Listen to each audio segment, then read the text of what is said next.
আলহামদুলিল্লাহি রব্বিল আলামিন ওয়াসসালাতু ওয়াসসালামু আলা সাইয়্যিদিল আমবিয়া ওয়াল মুরসালিন। প্রিয় দেশবাসী, মুমিন মুসলমান ভাই বোনেরা, আজকে আমরা এই ছোট্ট টপিক্সের মধ্যে গুরুত্বপূর্ণ কিছু আলোচনা করব। আশা করি সবাই মনোযোগ সহকারে আলোচনাটি শুনবেন।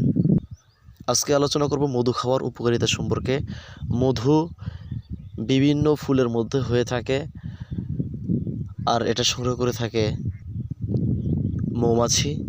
আজকে আমরা আলোচনা করব এই সরিষার ফুলের মধু, এটা খেলে মানুষের শরীরে কী কী উপকারিতা পাওয়া যায়। এই কঠিন শীতের মধ্যে যদি নিয়মিত আপনি কিছু পরিমাণে মধু, অর্থাৎ 100 টাক কিংবা 100 টাকের অর্ধেক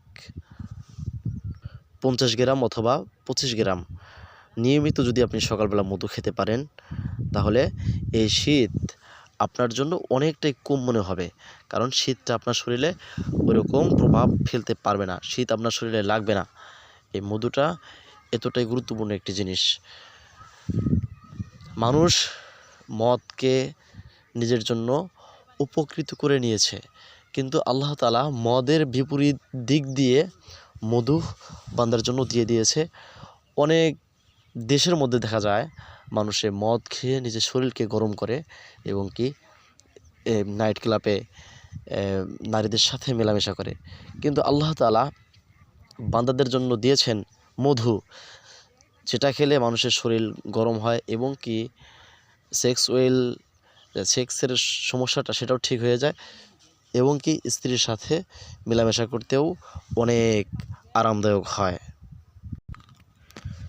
তাই প্রিয় দর্শক বন্ধুদেরকে বলবো, আপনারা এই শীতের সময়ে বেশি বেশি মধু খান এবং কি যারা বৃদ্ধ লোক রয়েছে তাদেরকেও বেশি বেশি মধু খেলানোর চেষ্টা করেন। এই প্রাকৃতিক দৃশ্যটি ভালো লাগলে অবশ্যই চ্যানেলটি সাবস্ক্রাইব করে রাখবেন, আর এই ভিডিও থেকে একটু উপকার পেয়ে থাকলে অবশ্যই চ্যানেলটি সাবস্ক্রাইব করবেন, শেয়ার করবেন, মানুষকে দেখার সুযোগ করে দিন। আসসালামু আলাইকুম রহমতুল্লাহ।